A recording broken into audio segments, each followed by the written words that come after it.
Bienvenidos sean todos a un nuevo episodio de Ciencia Plataná. Este es su host, Galvin Alonso, y en esta ocasión me acompaña Ismael Díaz Tolentino, directamente desde Baní, República Dominicana.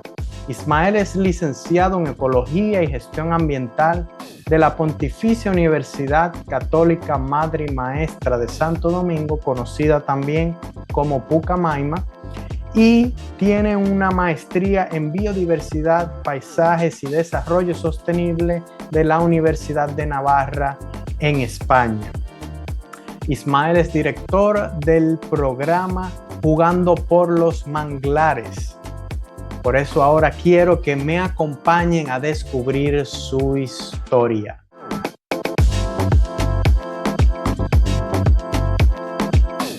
Ismael, bienvenido al podcast Ciencia Plataná.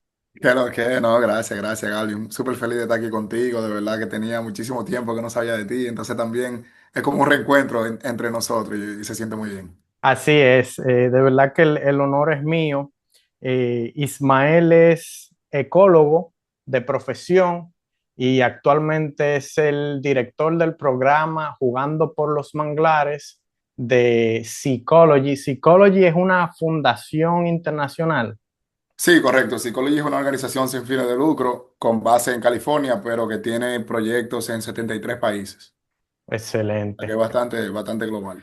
Entonces, antes de que nosotros lleguemos allá, que es a donde tú estás ahora, yo quisiera conocer un poco más de Ismael, de cómo se crió, dónde se crió y cuáles fueron esas experiencias que lo llevaron a estudiar ecología. Yo me acuerdo en la niñez de nosotros que tú una vez dijiste, no, yo quiero como estudiar arqueología, algo así, pero Sí, siempre era algo que no era común. sí.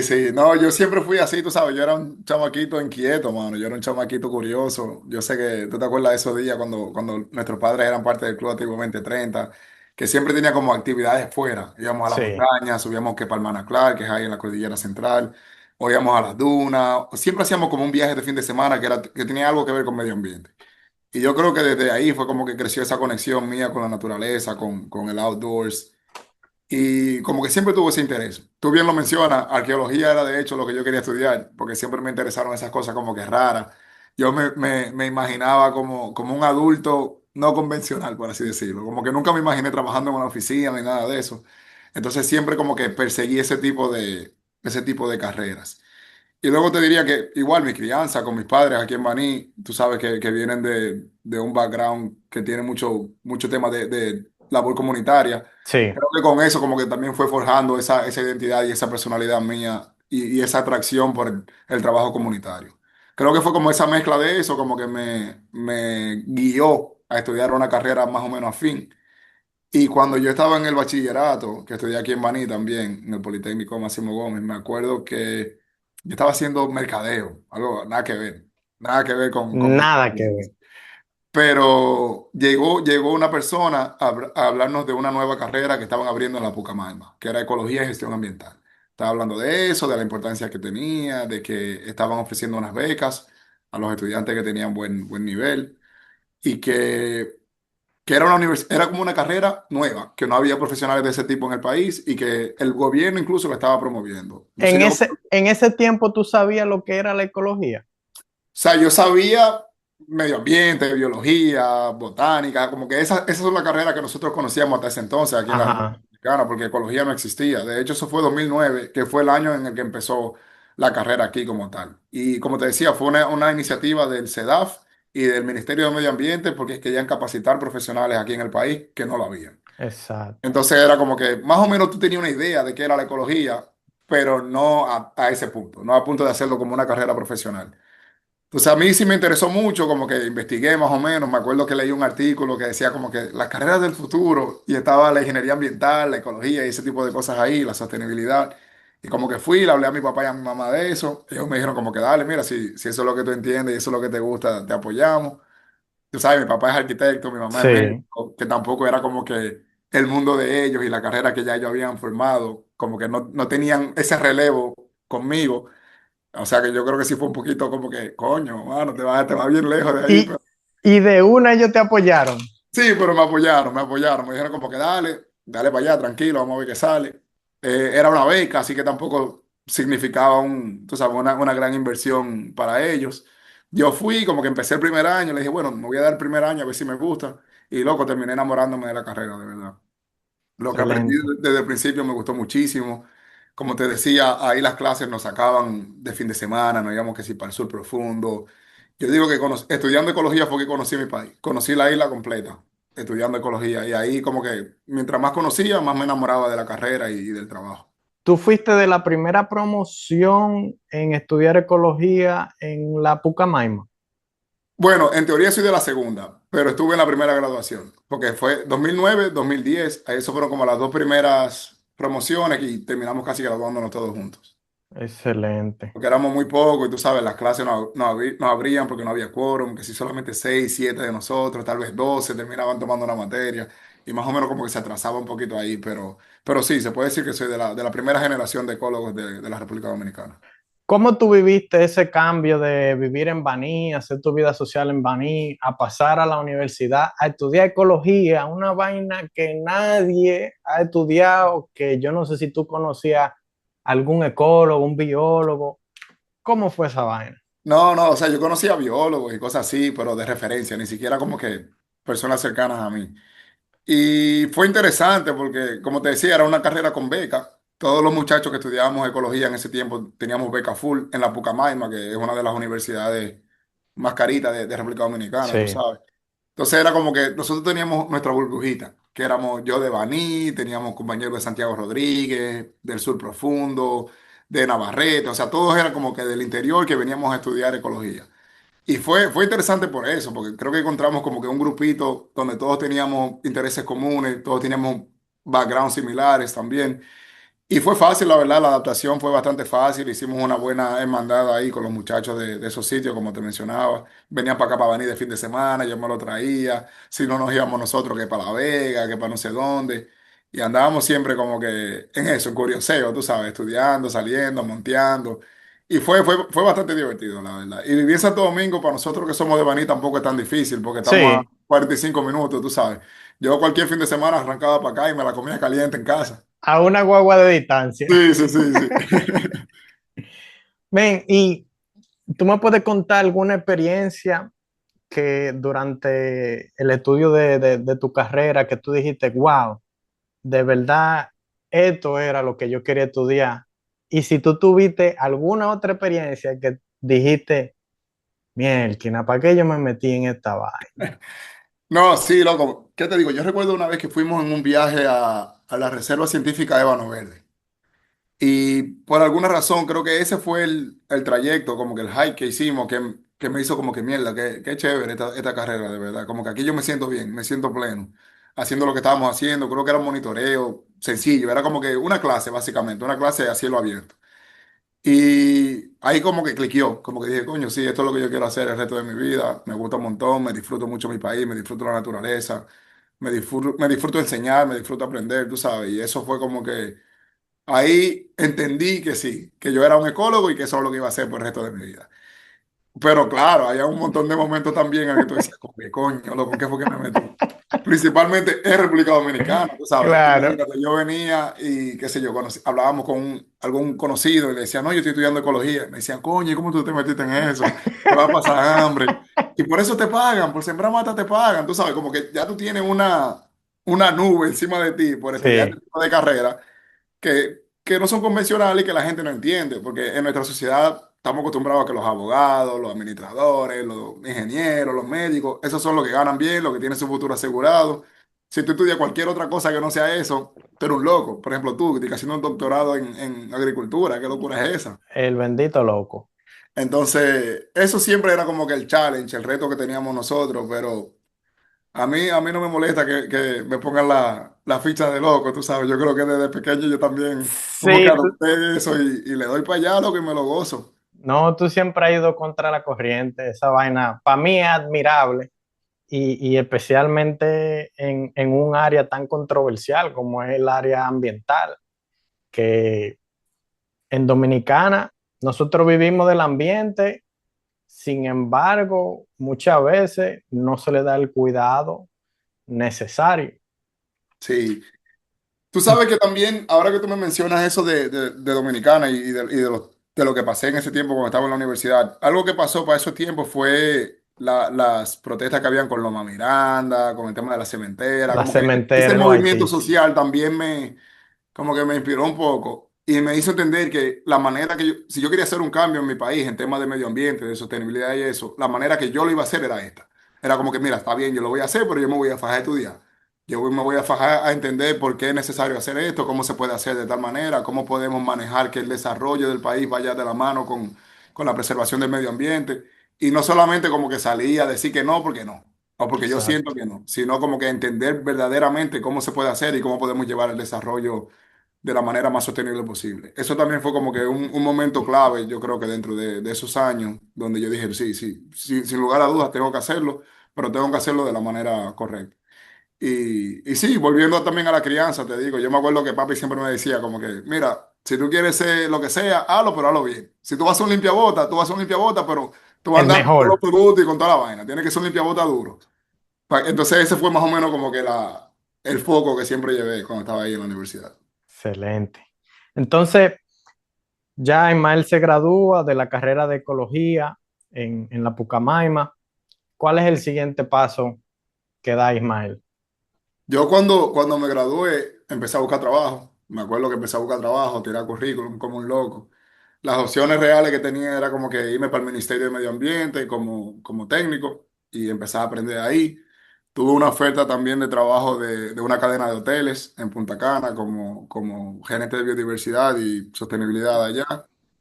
Y luego al final decidí que no quería hacer ninguna de esas cosas. Me acuerdo que con lo de los hoteles fue porque me exigían como que tenía que recortarme, tenía que estar Oh, afeitado. oh, Y yo le dije como que, mira, eso en verdad no me interesa ahora. Yo estaba en mi locura, tú sabes, yo estaba en mi altitaje, mi vaina. Y esa fue la razón por la que no lo tomé. Al ministerio en ese tiempo le cogí un poco de miedo, porque el ministerio es buena escuela, pero es complicadito también. Entonces dije sí, como, tal vez no sea el momento para yo llegar al ministerio ahora. Y lo que terminé haciendo fue que me fui a hacer una pasantía a Boston.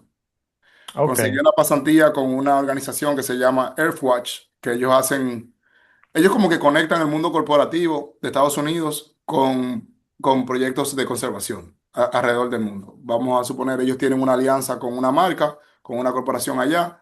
Esa corporación utiliza los fondos que tienen para responsabilidad social a través de Earthwatch y ellos le organizan proyectos de conservación o de ayuda comunitaria y cosas así en diferentes partes del mundo. Entonces ahí yo llegué como un pasante y más o menos empecé a aprender del mundo corporativo y de cómo se manejan eso de los fondos y de la ONG y todo ese tipo de cosas. Y a través de Earthwatch, entonces caí con uno de los proyectos que ellos financiaban, que era en Sudáfrica, trabajaba con la conservación de rinocerontes. Entonces agarré, llené mi papelito, le dije, mira, yo quiero ir para allá. Ellos terminaron eligiéndome y me fui a Sudáfrica por unos meses, entonces ahí, a trabajar con ellos. Con el proyecto de los rinocerontes. Sí, con el proyecto de Rinoceronte, que fue loco, una de las mejores experiencias de mi vida. Yo estaba ahí en una reserva científica que se llama Manque, está cerquita del Parque Nacional de Pilanesberg, ahí en Sudáfrica. Y lo que hacíamos nosotros era una investigación sobre cómo cambiaba el comportamiento de los rinocerontes blancos sin el cuerno. Porque uno de los problemas que ellos tienen es la caza furtiva y Ujú. la caza de rinoceronte es 100% o 99% el mercado de cuernos de rinoceronte. Ahí en Asia y en África tiene un mercado bastante fuerte eso, por un montón de disparates que se han inventado, que si es afrodisíaco, que si le da poder, que si le da estatus, que no sé Ay, qué. mi madre. Entonces la gente compra eso y es carísimo. O sea, yo llegué a leer en ese tiempo un artículo que decía que después del diamante, el producto más caro que salía de África era el cuerno de rinoceronte, en ese momento. Bárbaro. Entonces imagínate, los tigres querían los cuernos de rinoceronte y te mataban el rinoceronte, porque ¿cómo tú le quitas un cuerno de Claro. rinoceronte vivo? Entonces te mataban el rinoceronte, le quitaban el cuerno y dejaban el cadáver ahí. Y lo ridículo de eso es que el cuerno de rinoceronte crece de nuevo. O sea, eso es como si fuera una uña. Eso es quitina. La gente no entiende eso, quieren un par de pesos rápido, te matan el animal, se llevan su cuerno y ahí, imagínate. Entonces, el proyecto que nosotros llevábamos en ese tiempo era nosotros mismos estábamos haciendo el dehorning, le quitábamos los cuernos El cuerno. y lo hacíamos de manera, o sea, full monitoreo. Le hacíamos análisis de sangre, análisis de coprológico, todo eso. Le dábamos monitoreo 24 horas. Ahí andaba yo, que mi trabajo era andar con una macotica, anotando que si el rinoceronte comió, que si interactuó con otro, que se hizo pupú, tú sabes. Ay, ay, ay, Era, ay. era básicamente, pero era un trabajo muy, muy noble, en verdad aprendí muchísimo, fue muy chévere porque estaba en otra cultura, estaba aprendiendo con especies que nosotros solamente veíamos por Por televisión y por televisión. libros y por cosas así, que para mí era un sueño, tú sabes, yo creo que el Claro. sueño de todo ambientalista, todo biólogo, todo ecólogo es trabajar con ese tipo de especies tan icónicas como un rinoceronte. Y ahí sí, ahí me pasé 5 meses viviendo con ellos, aprendiendo de ellos y fue una súper experiencia. ¿Y qué pasaba cuando se le quitaba el cuerno al rinoceronte? Porque en mi entendido ellos usan eso para cazar animales o no, o son herbívoros ellos. Ellos son herbívoros. Esos rinocerontes son herbívoros, todos son herbívoros. El cuerno de ellos está hecho de queratina, como te decía. O sea, eso es como si fuera la uña, el pelo del Ajá, humano. Es un accesorio. Ellos sí lo utilizan mucho en interacciones sociales.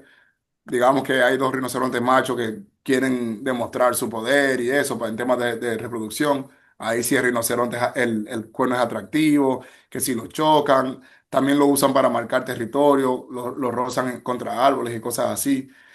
Pero en temas de necesidad, no es necesario. O sea, ellos se ok, pueden alimentar y todo sin problema sin el cuerno de rinoceronte. O sea, eso no es como por ejemplo, es muy diferente a lo de los elefantes. Esto no está adherido al cráneo de los rinocerontes, es solamente algo que está ahí y que básicamente cumple funciones ya como si fuera la cresta de un gallo, básicamente. excelente.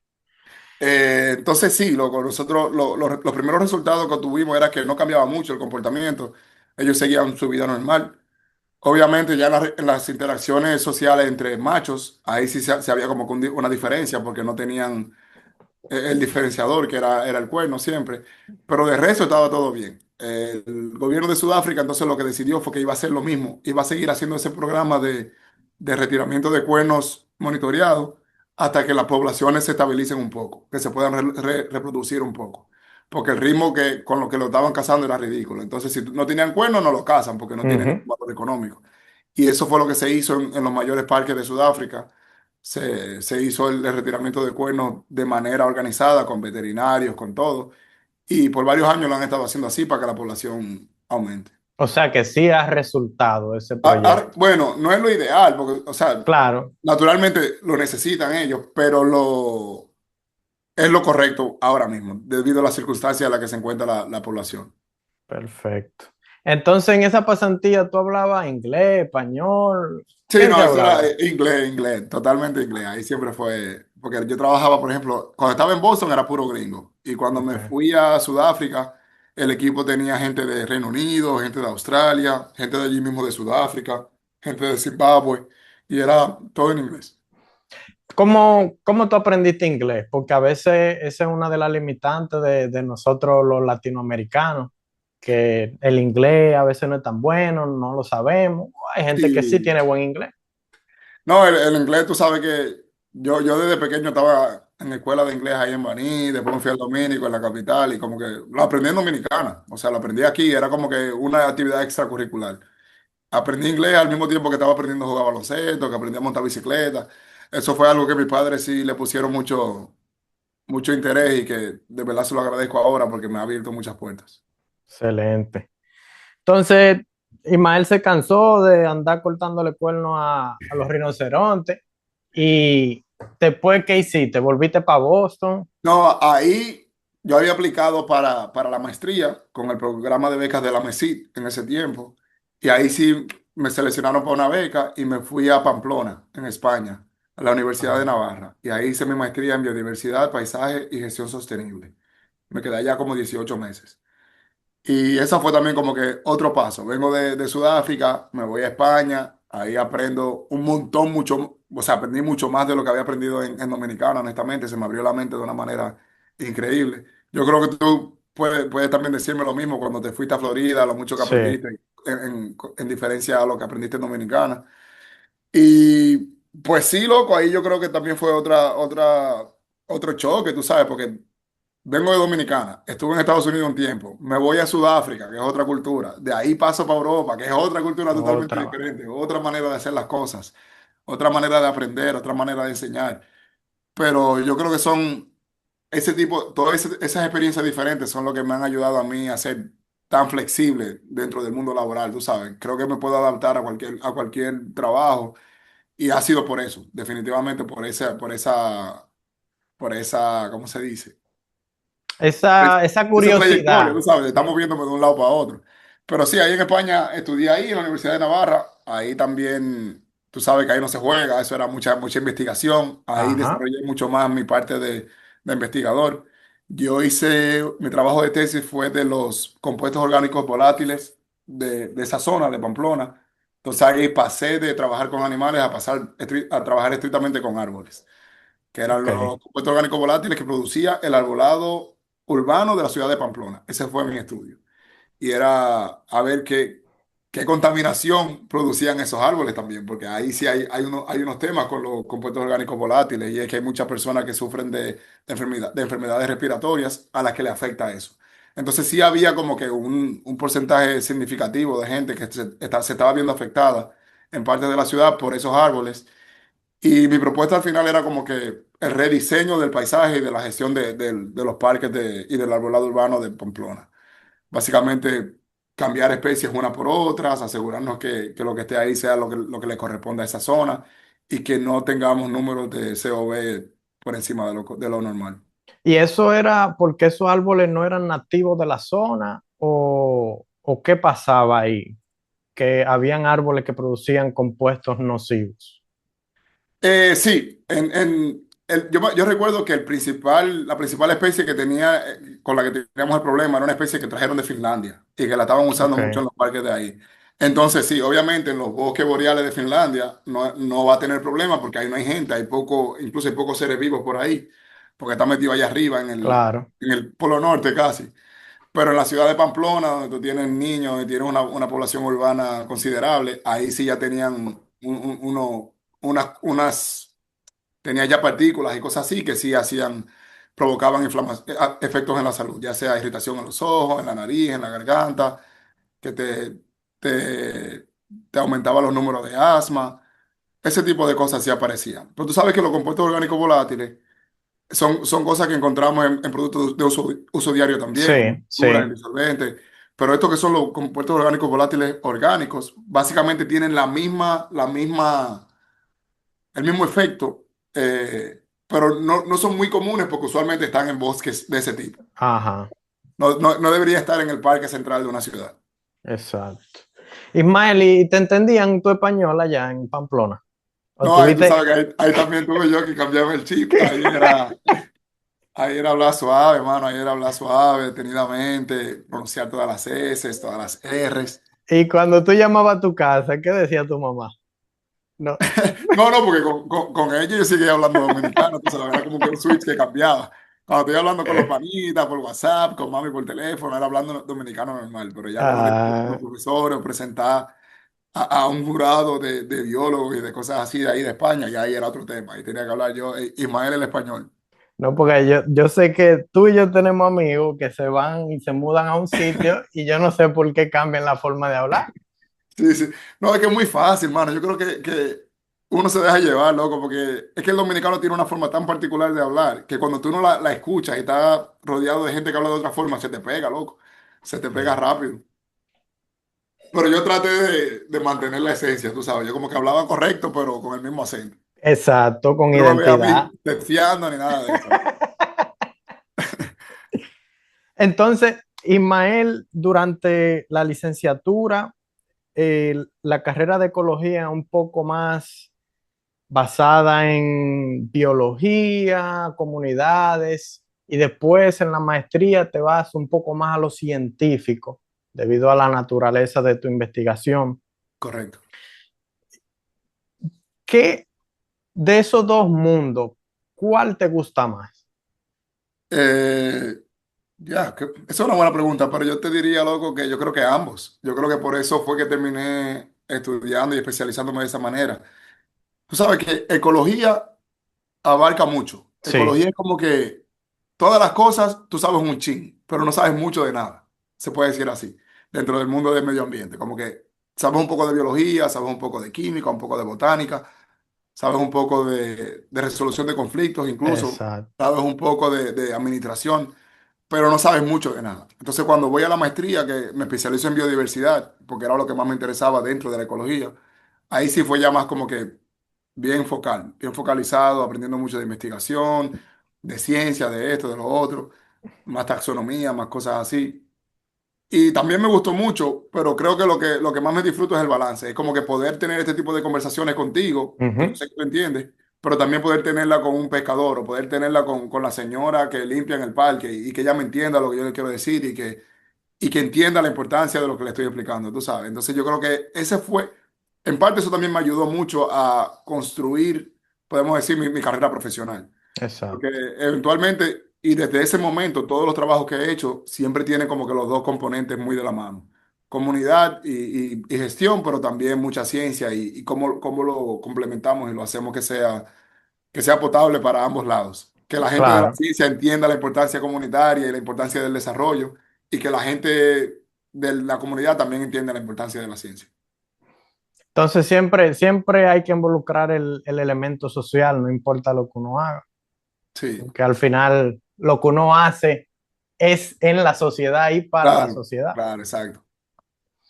Entonces hiciste tu maestría y dijiste, no, me quedo aquí o me voy para Dominicana. Loco, no, yo quería venir para Dominicana. Yo siempre entendí que eso eran pasos que yo tenía que dar para prepararme, pero mi meta siempre era volver para el país. Entonces yo regresé para Dominicana, ahí empecé a trabajar con diferentes organizaciones sin fines de lucro, como que más o menos como freelancer. Trabajé un tiempo con Verde Profundo, ahí en Boca Chica, con manglares, con corales, con praderas marinas. Me di cuenta rápido que en Dominicana la mayor parte del trabajo que se está haciendo a nivel de biología, de ecología, es con ecosistemas costeros, o por lo Sí. menos a nivel de organizaciones sin fines de lucro. Y me metí mucho en ese mundo, aprendí mucho de eso. También trabajé con ¿Por temas de qué, comunidad. por ¿Perdón? qué, perdón, Ismael, por qué pasa eso de que la mayoría del trabajo se hace con ecosistema costero? Yo creo que cuando tú estás en la universidad, cuando estamos estudiando, ya sea los biólogos, los ecólogos, creo que los recursos más fáciles que tenemos para desarrollarnos como profesionales están en esa área. Como que el botánico es bien abierto y te da muchas posibilidades. También está Fundemar, está la Fundación Punta Cana, está Verde Profundo, que le da muchas oportunidades a los estudiantes y a gente joven. Entonces, rápido te abres a ese mundo y Sí. la verdad es que es muy bonito, loco. O sea, no, una sensación como caminar dentro de un manglar o hacer un sumergimiento para bucear y ver los corales y ese tipo de cosas, tú sabes. Yo creo que es muy fácil enamorarse de eso y yo creo que eso es lo que ha Sí, pasado en los últimos años. Yo te puedo decir, de los ecólogos que yo recuerdo, que son de mi generación o de generaciones futuras, hay un porcentaje significativo que trabaja estrictamente con temas costeros y marinos. Y yo creo que por eso. hay muchísimo y también la lógica es que el dinero está ahí. Y el dinero está ahí, exacto. Entonces, esa es otra. Tú tienes la industria turística en República Dominicana que depende estrictamente de la costa y de los ecosistemas marinos costeros. Entonces, ahí está también, ahí están los recursos. Es muy fácil. Hay mucho más dinero para investigaciones costeras que para investigaciones qué sé yo, en el bosque seco de Baní, por ejemplo. Porque Exacto. hay mucho más intereses económicos que se mueven por ese lado. Entonces, también por ahí debe ser. Entonces de verde profundo pasaste a... Sí, ahí también trabajé, casi en conjunto, trabajé una investigación con Oxfam, que ellos estaban haciendo era un proyecto era un estudio de los efectos de la sequía en Montecristi y en Bauruco, en esas dos provincias. Entonces ahí me metí también, trabajé mucho de la data, haciendo entrevistas con la gente, metiéndome para los batalles, conociendo. Pero eso era un trabajo que no tenía nada que ver con ecología. Bueno, Ok, sí, estamos hablando de los efectos de la sequía, de los fenómenos del niño y eso. Pero el trabajo como tal era muy, muy comunitario. Era literalmente yendo casa por casa, hablando con la gente, entrevistándolo, viendo su manera de vivir, cuál era su trabajo, viéndole la finquita, viéndole los plátanos que tenía sembrados, tú sabes. Y más o menos ujú, como haciendo ese levantamiento y luego procesando esa data para ver los números que teníamos durante ese periodo de tiempo. Entonces yo creo que igual, volviendo a lo mismo, era como que el balance. En Verde Profundo hacíamos un poco de investigación y de sí. trabajo de restauración, pero también tenía un componente comunitario, porque allí se trabajaba mucho con la educación ambiental, convirtiendo ya sea pescadores a guías turísticos, por ejemplo, que fue algo que se hizo allí. O también venían grupos de estudiantes que querían aprender sobre la restauración coralina y nosotros le dábamos como que lo básico, ahí también se lo enseñábamos. Y sí, yo creo que esa etapa también fue como que mucho de aprendizaje, de hacer un poquito de todo y de más o menos a seguir formándome como profesional. Ya luego Di- de eso sí me puse un poquito más serio. ¿Cómo que más serio? Pues tú andabas loqueando, era. No, digo más serio porque eran trabajos como freelancer, básicamente, como que no Ok. estaba fijo en uno, era como que iba un tiempo, luego iba allí, me movía, que era más o menos lo que quería hacer en ese tiempo. Yo era como que aprender lo más que pueda. Venía con muchas ideas, tú sabes, con la cabeza a lo loco, y era como que quiero trabajar un poco aquí, quiero trabajar un poco allí. Y así fue como que absorbiendo y aprendiendo de todos esos profesionales maravillosos con los que me tocó trabajar en ese tiempo. Con toda la experiencia que tú me has contado, me llegó una idea a la cabeza y es que te quería preguntar, ¿tú crees que el, la solución de un problema ecoambiental la puede dar de mejor manera las personas que viven en ese ambiente o gente que viene del exterior a resolver ese problema? ¿O tiene que ser una solución conjunta? Yo creo que depende, o sea, eso va a ser caso por caso, pero lo ideal es que sea una solución conjunta, tú sabes. Por ejemplo, yo cuando voy a un sitio que me toca trabajar, yo trato de hacerlo, de ser básicamente un observador y dejar que ellos sean los que decidan cómo se hacen las cosas y yo solamente como que guiarlo. Si hay algo que hay que corregir, lo sugiero, ni siquiera es como que le corrijo algo. No me quiero volar mucho para llevar más o menos como que el orden cronológico, pero te Sí, doy sí. más ejemplos de eso más adelante, pero sí. Yo creo que es muy importante que sea la comunidad misma que entienda lo que está pasando y que ellos tomen las decisiones porque ahí hay mucha más, se comprometen mucho más, hay mucho más compromiso. Ellos entienden la importancia de eso, se empoderan y luego es mucho más sostenible en el tiempo también, porque tú puedes venir un día y decir, mira, por ejemplo, tú que tienes tu especialidad en agronomía, no sé, tú vengas aquí a los sembradores de mango de Banil, tú le digas, mira, ustedes lo han estado haciendo mal, tienen que hacerlo de esta manera. Ellos te van a decir, coño, pero tenemos 150 años sembrando mango. ¿Cómo que va a venir este chamaquito de Florida, que nunca ha sembrado un mango para allá, en Virginia, qué sé yo, y nos va a decir cómo sembrar mango, tú sabes? Entonces tiene que ser, obviamente tú tienes conocimientos técnicos que tal vez ellos no Claro. tengan. Por eso yo digo que tiene que ser como que la combinación de ambas. Entender las técnicas autóctonas y tradicionales de ellos y la manera de hacer las cosas de ellos y más o menos como que poco a poco irle dando sugerencias de lo que tú entiendes. ¿Tú tienes alguna experiencia que nos puedas contar de algún sitio que ustedes fueron a tratar de diagnosticar o resolver un problema y encontraron como una resistencia de la comunidad? Sí, no, es que siempre, hermano, siempre. Por ejemplo, tuve con el tema de los manglares ahora, con el tema de Ajá. los manglares. Yo estoy, por ejemplo, trabajo con conservación de manglares en el país entero. Trabajo también en Filipinas y en diferentes sitios. Cuando tú vas a una comunidad con la propuesta de un proyecto de conservación de manglares, casi siempre la reacción inicial es de rechazo. La gente dice, coño, ¿por qué tú quieres proteger esos manglares? Si dos comunidades más adelante hay resorts y no sé qué en la playa y la gente se está beneficiando de eso. ¿Cómo tú Y, le dices, por ejemplo, a una persona del Bajo Yuna, ahí por la zona de Sánchez, coño, porque nosotros tenemos que conservar los manglares? Si aquí en Samaná están haciendo hoteles y también había manglares ahí. ujú, Entonces siempre tiene como que ese rechazo inicial. Es como que no entiende lo que está pasando y lo que ven es el potencial económico que tiene esa zona. Entonces ahí sí toca darle mucha educación ambiental, mucho awareness, mucho eso, y tratar de buscar el equilibrio, porque al final ellos no te van a, yo creo que es bueno entender que nadie o casi nadie va a sacrificar su bienestar y el bienestar de su familia por el claro, bienestar ambiental. Eso es algo que baseline, eso no va a pasar. Entonces, cuando te toque trabajar con una comunidad, cuando nos toca trabajar con una comunidad llevándole un proyecto de restauración o de conservación o de lo que sea, yo creo que esa es la base inicial y de donde tenemos que partir para iniciar la conversación, tan siquiera. Es como que, ok. Nosotros nos comprometemos a esto y ustedes se comprometen a aquello, pero encontramos el punto medio donde más o menos todos se benefician. excelente. Y que muchas veces uno viene con un idealismo de, vamos a proteger los manglares, pero quizás, no sé, la familia que viven ahí necesitan un sustento Claro. más de lo que le pueden dar los manglares. Y Claro, ese es el tema y eso es lo bonito de la carrera, de la gestión ambiental, yo creo. Y es por eso que me interesa mucho, me interesó mucho ese tema. Incluso tú tienes que tener dotes de negociación también ahí. claro, ¿Cómo encontramos el punto medio? Vamos a buscar la manera. ¿Cómo diseñamos que el proyecto sea beneficioso tanto para el ambiente como para la comunidad que está ahí, para la familia que vive ahí? Entonces de ahí salen muchas cosas. Por ejemplo, lo que te decía ahorita de los pescadores que terminaron convirtiéndose en guías turísticos. Ok, pero eso es un grupito, no todos pueden ser guías turísticos. sí. ¿Cómo se beneficia a los otros? Entonces, eso es otro problema, hay que buscarle otra solución. Y ahí más o menos uno se pone creativo, va negociando con ellos, va buscando diferentes posibilidades y salen proyectos lindísimos de ahí, la verdad. Aunque creo que no vamos a saltar un poco de tu trayectoria profesional, pero yo quiero que ya empecemos a hablar de cómo tú te involucraste con Seacology y cómo surgió el programa de Jugando por los Manglares o Play for the Mangroves. Sí, bueno, ya después de eso yo me fui del país, volví, no sé qué, trabajé con el Ministerio de Medio Ambiente varios años y recuerdo que Psychology y Grupo Jaragua lanzaron una iniciativa nacional de educación ambiental. En torno a los manglares. Ese fue como el ecosistema que eligieron y era totalmente educación ambiental. Pero eso lo lanzaron en plena pandemia. Bueno, Wow, un poquito antes de la pandemia. Explotó la pandemia, el proyecto obviamente se quedó parado, era todo más o menos remoto, se hacían cositas por redes sociales, pero no tenía mucha actividad.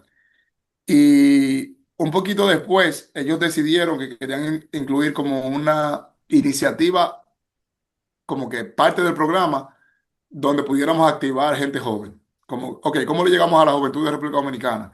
Necesitamos algo que la motive, no sé qué, vamos allá.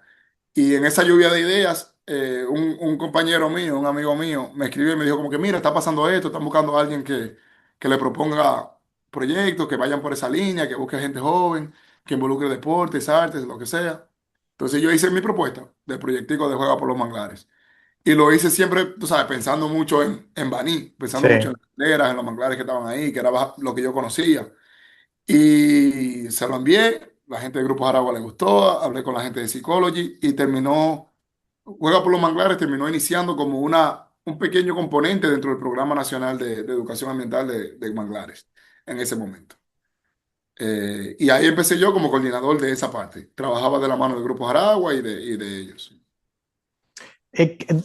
¿Y, qué se hace en ese proyecto de Juega por los Manglares? ¿En qué Bueno, consiste? sí, no, te cuento. Entonces, la idea siempre fue, buscábamos ya sabemos que el tema, el problema que tenemos con los manglares aquí, la conservación de manglares, las presiones que tienen por la industria turística y todo eso. Entonces, siempre fue un plan donde traíamos a los jóvenes a los manglares para que ellos aprendan ahí como que hands-on en el manglar, entendiendo del manglar, hablando con biólogos sobre el manglar, caminando por el manglar, viendo las especies que viven allí y todo eso, que entiendan la importancia de esos ecosistemas y la importancia que tiene no solo para el país y para el mundo, sino para sus comunidades, para sus familias que viven ahí mismo. ¿Y no era más fácil ir a las escuelas a dar una charla? Sí, pero yo creo que eso es lo que siempre se hace, tú sabes. Eso es lo que siempre se hace. Eso es una de las cosas que yo discutía con algunos colegas. Era como que me decían, sí, pero hacemos webinars, no, pero hacemos temas en las escuelas, hacemos presentaciones allí. Yo estoy harto de los webinars, Y loco. yo te dije, loco, la verdad, eso funciona, pero la gente que recibe esa educación es gente que ya conoce ese problema. Cuando a mí me invitan a un webinar de no sé qué y yo me inscribo, es porque a mí me interesa ese webinar. Claro. Porque yo sé algo de eso y quiero hacerlo por eso. Pero ya yo sé. Entonces mi idea siempre fue como que no, no, no, no. Yo quiero llevar eso a gente que de verdad no tiene ningún conocimiento, que tal vez no le interesa el trabajo ambiental, tal vez no le interesa ese ecosistema, pero que vía el deporte, que es el vehículo que estoy utilizando, yo lo Ok. puedo traer. ¿Cómo los traigo? Gente que no le interesa. Y el deporte fue la respuesta, honestamente, porque yo te digo, soy dominicano, si hay algo que todos los dominicanos podemos estar de acuerdo es que a todos o a casi todos les gusta el deporte. Ciertamente. Y yo creo que las pasiones que mueve, por ejemplo, la pelota o el voleibol, cuando están jugando la Reina del Caribe, cuando está jugando el equipo nacional, aunque no te guste la pelota, cuando está la final de 6 Águila, todo el mundo ve el juego de pelota. Ya lo saben. Cuando, tú sabes, la Reina del Caribe está jugando en una Olimpiada, eso es como con un orgullo nacional y todo el mundo lo ve y las niñas quieren ser como ellas y los niños quieren ser como los peloteros. Entonces yo me fui por deporte. Yo entendí que deporte era era el vehículo ideal para traer a esa gente que no tiene nada que ver con medio ambiente, que tal vez no le interesa nada, y traerlo a este mundo. Y conectar, dicho sea de paso, mis dos pasiones también, que para mí era algo muy personal, tú sabes. Sí, Yo me crié en deporte y dije como que, mira, si yo voy a hacer algo, tiene que ser algo que yo me lo disfrute, que yo sea apasionado, que yo entienda los dos mundos y que lo traiga a colación.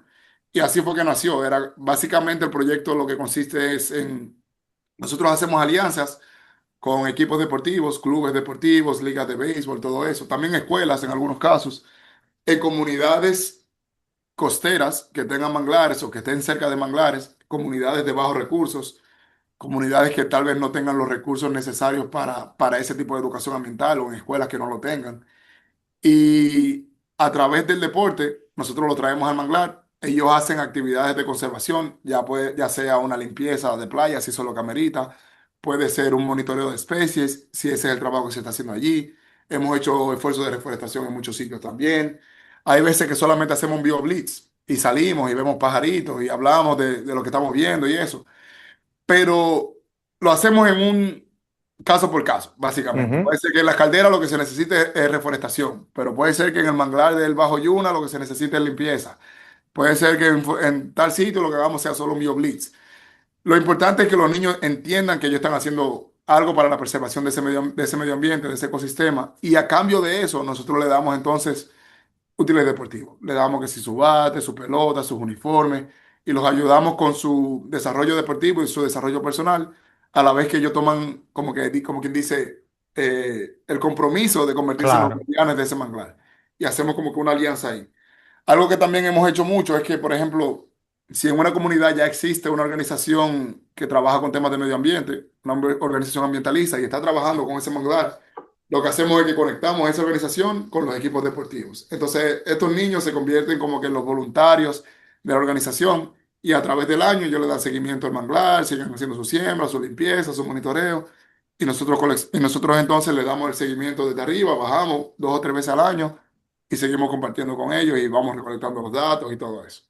escucharon ahí, ellos no le fueron a quitar el trabajo a las organizaciones que estaban No, no, ahí. no, no, no, nada de eso, Eso se llama gestión de conflicto. nada de eso, nada de eso. Siempre, yo te digo que este proyecto ha sido exitoso, la verdad, porque ha crecido muchísimo de manera exponencial. Y yo creo que ha sido por eso, porque nosotros estamos, es una red de alianzas increíble y es muy comunitario. Es un proyecto, como dicen los gringos, bien grassroots. Sí, ¿Sabes? Como que sí, está ahí y es fulanito, fulanito, fulanito, está todo el mundo junto. Están los padres, están los profesores de las escuelas, están los coaches de pelota, de voleibol, están los niños, están los amiguitos de esos niños, que tal vez no participaron la primera vez, pero que escucharon claro. la segunda. Está la gente de la comunidad que tal vez no tenga un niño ahí, pero quiere ser parte y se suma también. Están entonces los ambientalistas de la zona, están las organizaciones, están las juntas de vecinos a veces. O sea, es una cosa que tú no te imaginas. Nosotros lo preparamos para un evento de 50 personas, por ejemplo, y fácil de salen 200 cuando tú ves, Wow. de tanta gente que participa. De esos niños, había muchos que nunca habían escuchado qué era un manglar. Sí, la mayoría. De hecho, nosotros, una organización que se llama Innovation for Poverty Actions, IPA, ellos hicieron un estudio como del impacto social que estaba teniendo este programa en algunos niños de esa comunidad. Ellos estudiaron como 13 comunidades, me parece, de la República Dominicana. Y le dieron seguimiento a esos niños a través de 2 años. Antes del proyecto, durante el proyecto y después del proyecto. A ver qué aprendieron, qué no aprendieron, qué actitudes cambiaron y todo eso. Y sí, 76% de ellos cambió positivamente desde la primera vez hasta la última. 76%. Gente que tal vez no sabía lo que era el manglar, o que sí sabía, pero lo veía como que era un pantano, algo que Ujú. olía mal, algo que había muchos mosquitos, que tú no te podías bañar ahí. Y ahora entienden que sí es un ecosistema positivo, tú sabes. Entonces sí, sí, sí, sí, definitivamente sí, es algo que por suerte tenemos ese estudio que nos ayuda a cuantificar, Sí, pero de manera así, de calitativa, que tú sales y lo ves con los ojos, eso no miente.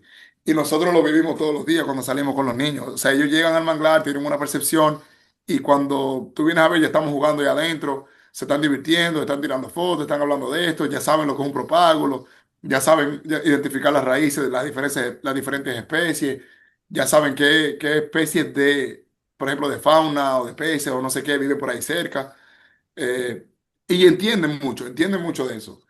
Y nosotros de verdad que nos sentimos súper bien cuando tú vuelves un año después a una comunidad y tú ves al niño con el uniformito de Bangladesh que llegó al evento ya uniformado porque ya lo tiene, ya se siente parte del equipo, ya se siente identificado, te está respondiendo muchísimas preguntas que tal vez tú quieras hacer a los nuevos, o te está diciendo, mira, que el manglar este, que no, aquel no creció, que este que sí creció, yo creo que era por esto, el nivel de sal, o porque aquí se inundó con agua dulce, tú sabes, niños que ya entienden más o menos el funcionamiento de esa especie y que te lo demuestran. Entonces, loco, sí, súper, súper bien. ¿Tú crees que ese programa se puede replicar a otros ecosistemas en República Dominicana? Sí, sí, definitivamente ese, loco, ese es mi sueño, yo creo. Yo creo que, como te decía, el proyecto creció muy rápido por lo rápido que los niños cliquearon con él y lo mucho que aprenden. Porque es como que, y volviendo a la conexión de deporte con medio ambiente, y discúlpame que estoy por todos No, lados, no, está bien. cuando tú hablas de deporte, te dicen, en el deporte tú desarrollas muchos valores, Sí, muchas actitudes. Tú tienes trabajo en equipo, tienes compromiso, tienes disciplina, tú sabes que tienes que trabajar duro, tienes que sí. seguir mejorando. Entonces yo creo que si tú aplicas esas actitudes al trabajo medioambiental, loco, es súper bueno porque los chamaquitos están comprometidos, se sienten parte de un equipo, que son ellos, que dicen, esta es nuestra meta, es preservar el manglar de nuestra comunidad o reforestarlo, asegurarnos que crezcan.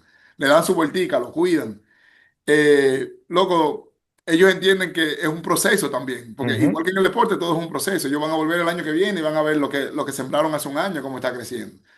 Y sí, definitivamente en Dominicana el proyecto fue súper, súper exitoso. Por eso lo llevamos a Filipinas, lo llevamos a Jamaica, lo llevamos a México, con diferentes deportes y en todo funciona igual. Aquí en Dominicana hacemos béisbol y voleibol, que son los grandes para ambos sexos, ¿sí? En Filipinas hicimos tenis de mesa y básquetbol. En Jamaica hacemos netball, hacemos fútbol. En México hicimos con surf en las mujeres y también fue un éxito.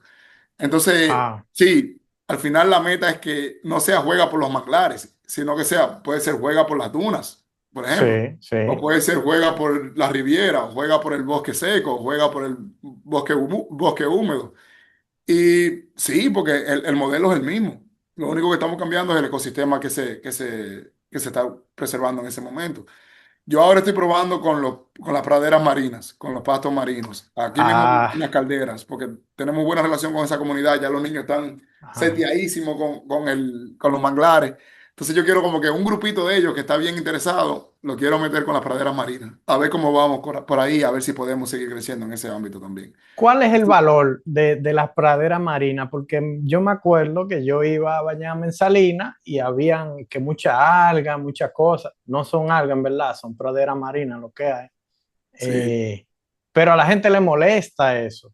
Sin embargo, eso tiene una función ecosistémica. No, sí, claro. Bueno, lo primero que está muy en boga es que la mitigación del cambio climático. O sea, las praderas marinas son uno de los principales aliados con el tema del cambio climático porque absorben muchísimo carbono. Tanto las praderas marinas como los manglares, tú sabes. Pradera marina, sumidero de carbono azul, te almacenan muchísimas cantidades de dióxido de carbono, ayudan un montón a reducir el cambio climático. Eso es una.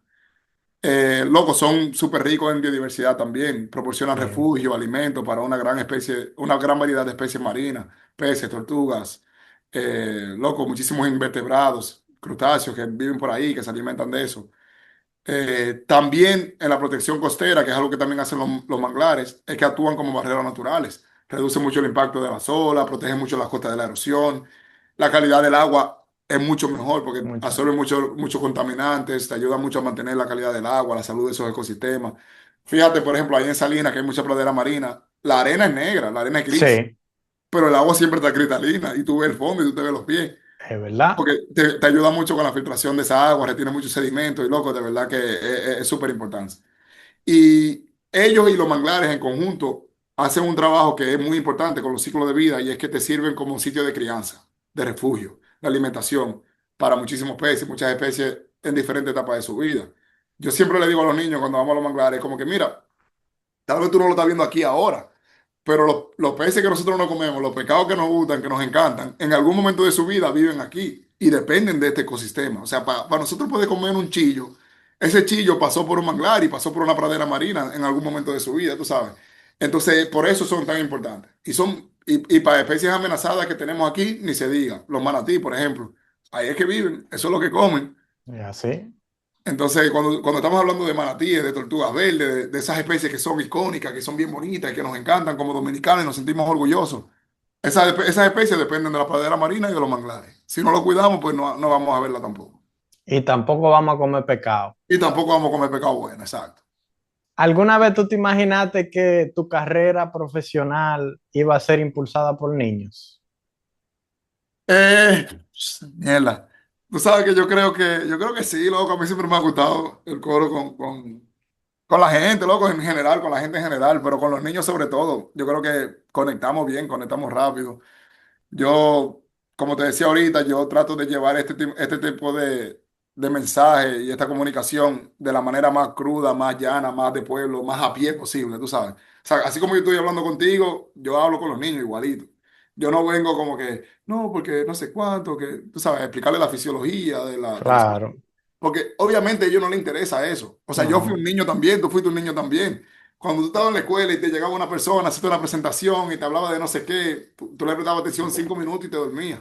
No, yo lo que quería era irme para el recreo a Claro, jugar. uno lo que se quiere ir para el recreo, uno no está en eso, porque tú tienes que entender los intereses de ellos, tienes que entender su lenguaje, la manera en que se comunican. Y eso es más o menos algo que yo creo que ellos me ven auténtico, porque yo le hablo así. Por ejemplo, con los manglares, algo que me gusta mucho hacer con ellos, que hacemos analogía, hacemos Ajá. diferentes. Como que yo le digo, ok, las diferentes especies de manglares, tenemos mangle rojo, tenemos mangle negro, mangle blanco y mangle botón. Ok, muy bien, se la saben. Y yo le digo la función que cumplen cada una de esas especies en la naturaleza y el orden en el que se encuentran en la costa. Por ejemplo, sabemos que el mangle rojo es el que está primero, está en el agua. El mangle negro es zona de inundación, mangle blanco ya un poco más retirado y el mangle botón puede estar donde sea. Ellos entienden eso. Pero si yo tengo un equipo de béisbol, por ejemplo, yo le digo, si los manglares fueran jugadores de pelota, ¿qué posición jugará cada uno? Y nos Ey, pongo a pensar. Yo le digo, ok, digamos que viene un huracán. El huracán soy yo que estoy bateando. Y yo doy un hit por el medio del terreno. Esa es mi ola, ese es el oleaje que va por el medio del terreno. ¿Cuál es la primera línea de defensa? ¿Quién tiene que coger ese rolling? el Entonces piche. Chamaquito dice rápido, el mangle es rojo, el mangle es rojo. Yo le digo, no, pero si fuera pelota, ¿cuál es? Entonces me dice, el pitcher, claro. Y yo digo, claro, el pitcher. Entonces el mangle Ah, rojo en ese caso fuera el pitcher. Y yo le digo, ¿y qué pasa si el pitcher la pifea la pelota y la deja pasar? ¿Quién la tiene que recoger? Entonces ellos están, el mangle negro, que es el segunda base, que no sé qué. Y tú sabes, como que crea, ellos lo entienden mucho más fácil así. Y yo le trato de hacer ese tipo de cosas y siempre hablar como con ese lenguaje con ellos. Y loco, tal vez no era lo que yo imaginaba al principio, pero me lo gozo un montón, no, de verdad. no. Y se nota que te lo goza por cómo habla de esa experiencia. Sí, sí, sí, Ya, no, es bacanísimo, esos niños son ahora bacanísimos. yo pensando que tú te ganaste una herencia que yo creo que, yo no sé si tú la has analizado, que tu mamá es pediatra, trabaja con niños y Sí, ahora te está tocando a ti también. sí, sí, yo creo que también por ahí anda algo. Yo creo que siempre tuve como que más sensibilidad con los niños y eso. Y tal vez sea por eso, también por mami, como yo la veía a ella tratando a otros niños y eso. Ismael, ya para ir cerrando este capítulo de Ciencia Plataná, quiero que nos deje con un consejo para esos jóvenes que actualmente se encuentran en bachillerato o en la universidad, pero que quizá su dirección hacia dónde van no está tan clara. ¿Algún consejo para ellos que te ha ayudado a ti en tu carrera? Eh, yo te puedo decir, más o menos como que de la manera que yo veo las cosas, es que, loco, no subestimen el valor de lo local, de lo tuyo. Nunca subestimen eso. Yo creo que nosotros a veces pensamos que para hacer ciencia de verdad hay que irse fuera, hay que estar en un laboratorio metido, hay que, tú sabes, hacer un montón de cosas, pero la realidad es que estamos aquí mismo, tú sabes, en nuestra playa, en nuestra montaña, en nuestro barrio, en nuestras comunidades. Hay miles de preguntas que necesitan respuestas científicas, hay muchísimas oportunidades ahí. Y yo creo que si nosotros nos enfocamos y no nos desconectamos de la realidad local, hay muchísima oportunidad de aprender, de trabajar dentro de tu comunidad, dentro de tu contexto. Entonces, yo diría eso, loco, que no subestimen lo local, no subestimen el valor de lo que hacen. En un país como el nuestro, yo creo que cada joven puede ser un científico y cada científico puede ser una chispa de cambio. Entonces, Sí, con eso yo me voy. Yo diría que el futuro necesita, más que científico, necesita gente que se atreva a hacer algo. Entonces, desde lo local yo creo que podemos lograr mucho. Wow, no, no creo que se pudo haber dicho mejor ahí. Yo te agradezco, hermano, que hayas pasado este tiempo con nosotros y que tú sigas alumbrando a esos niños con ese programa de Jugando por los Manglares. Te agradezco de verdad con el alma, el tiempo para Ciencia Plataná y espero que tus proyectos sigan creciendo y que Papá Dios te siga bendiciendo en tus caminos. No, Muchas gracias a gracias, ti, hermano. hermano. Gracias a ti, de verdad que para mí es un honor, súper honor hablar contigo de nuevo después de tantos años. Esto se sintió más como una conversación con un panita, con alguien con el que yo crecí, tú sabes, como que fue Fue bien así. chulo. Y me siento súper heavy, loco. Me siento muy orgulloso de ti también, de todo lo que tú has logrado, de tu podcast, que está súper bacano. Así que de verdad, gracias a ti. Y cuando tú quieras, estamos a la orden. Cuando tú vengas de visita, espero que salgas conmigo para los manglares y a jugar pelota y todo eso con los niños. Gracias, mi hermano, de verdad. Ya tú Cerramos sabes. aquí Ciencia Plataná.